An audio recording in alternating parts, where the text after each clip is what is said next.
নমস্কার। আজকের আলোচনায় আমরা ইলেকট্রিক সার্কিটের একদম গোড়ার কিছু বিষয় নিয়ে কথা বলবো।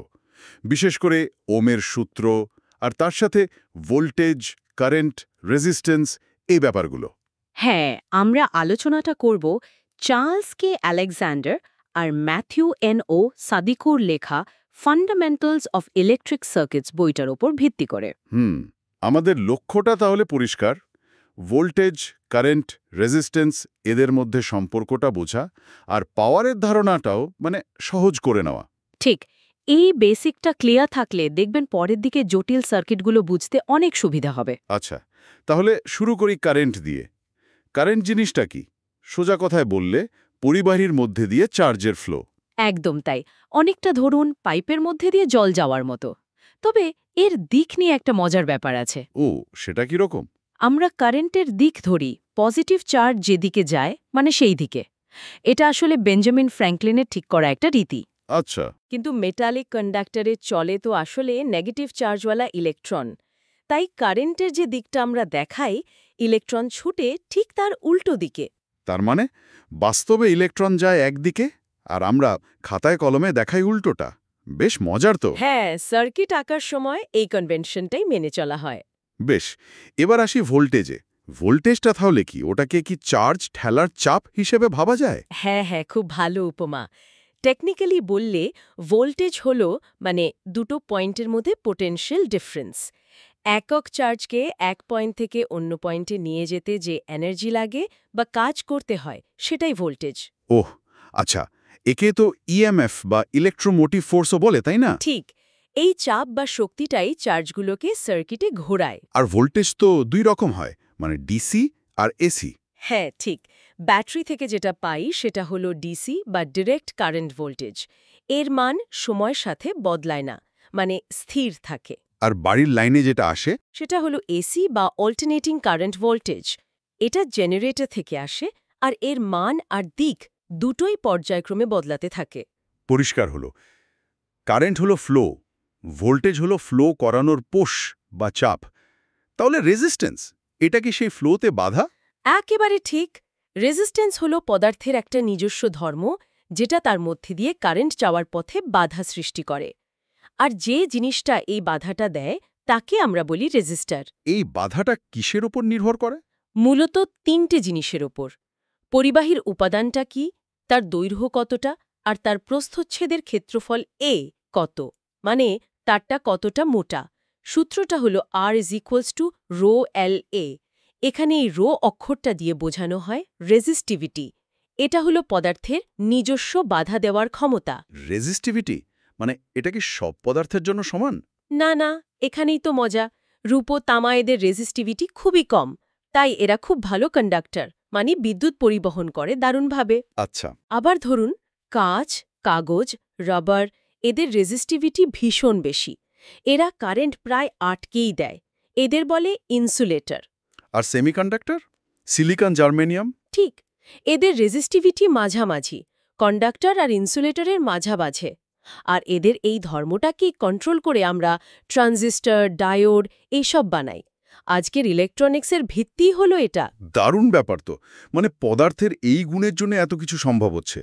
আচ্ছা, তাহলে এই যে তিনটে জিনিস, ভোল্টেজ ভি, কারেন্ট আই আর রেজিস্ট্যান্স আর, এদের মধ্যে সম্পর্কটা কি?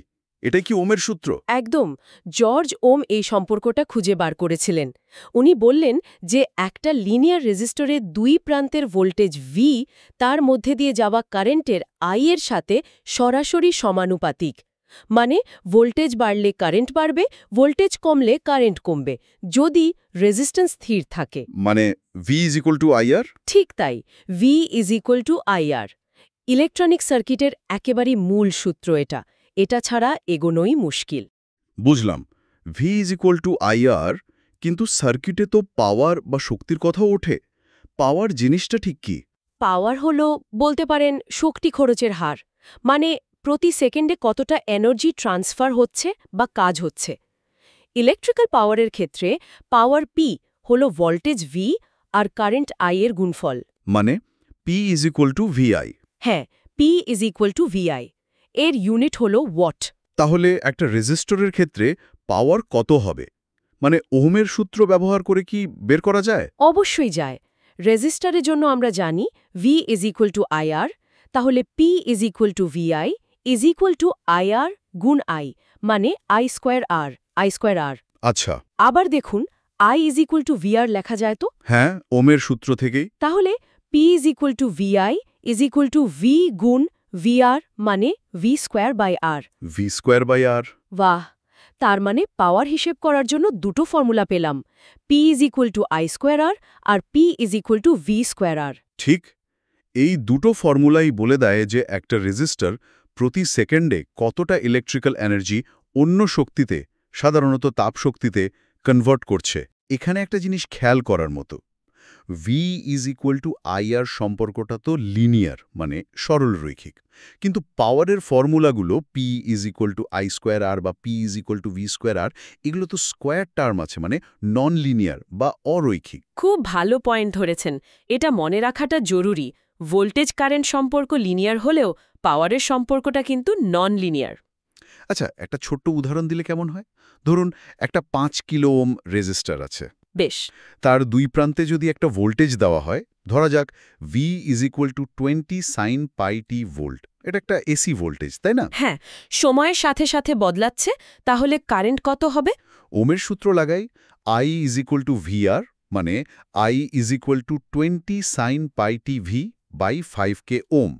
কিলো মানে তো হাজার, তাই 5 কিলো ওম হলো 5000 ওম। ঠিক। তাহলে I 20 by 5000 sin πt ampere, মানে 1/25,000 sin πt ampere.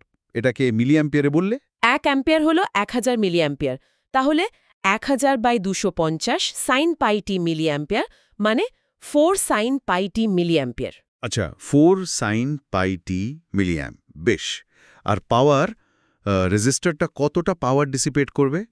P = VI ব্যবহার করি। করতে পারেন। P = 20 sin πt V into 4 sin πt মিলি অ্যাম্প। মনে রাখবেন ইউনিটগুলো মেলাতে হবে। ভোল্ট আর মিলি অ্যাম্প গুণ করলে মিলি ওয়াট হবে। হ্যাঁ, তাহলে P = 20 × 4 sin πt মিলিওয়াট, মানে 80 sin² πt মিলিওয়াট। চমৎকার। দেখুন, সূত্রগুলো জানা থাকলে আর ঠিকঠাক ব্যবহার করতে পারলে হিসেবটা কিন্তু কঠিন নয়। হ্যাঁ, সেটা ঠিক। তাহলে আজকের আলোচনার মূল বিষয়গুলো যদি এক জায়গায় আনি, আমরা দেখলাম কারেন্ট I হলো চার্জের প্রবাহ, ভোল্টেজ V হল সেই প্রবাহ তৈরি করার চালিকা শক্তি বা পোটেনশিয়াল ডিফারেন্স, আর রেজিস্ট্যান্স R হলো সেই প্রবাহের পথে বাধা। আর এদের তিনজনের মধ্যে সম্পর্ক স্থাপন করছে ওমের সূত্র V = IR।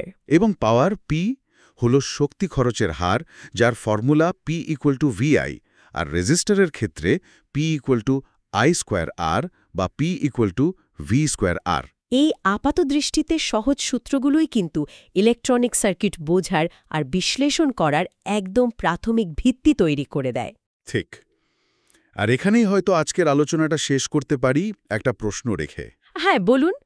এই যে মৌলিক সূত্রগুলো আমরা দেখলাম, V = IR, P = VI, এগুলো জানাটা কতটা জরুরি যখন আমরা আরও জটিল সার্কিট নিয়ে কাজ করব, মানে যেখানে হয়তো অনেকগুলো লুপ বা নোড থাকবে?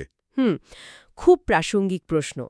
এই বেসিক কনসেপ্টগুলো যদি একেবারে পরিষ্কার না থাকে, তাহলে কিন্তু নোডার অ্যানালিসিস বা মেশ অ্যানালিসিসের মতো অ্যাডভান্সড টেকনিকগুলো বোঝা বা অ্যাপ্লাই করা খুব কঠিন হয়ে পড়বে।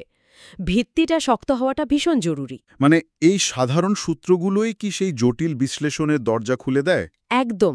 এই ভিতের উপরেই কিন্তু পুরো ইলেকট্রনিক সার্কিটের সৌধটা দাঁড়িয়ে আছে। তাই এই ভিত্তিটাকেই বারবার ঝালিয়ে নেওয়া দরকার।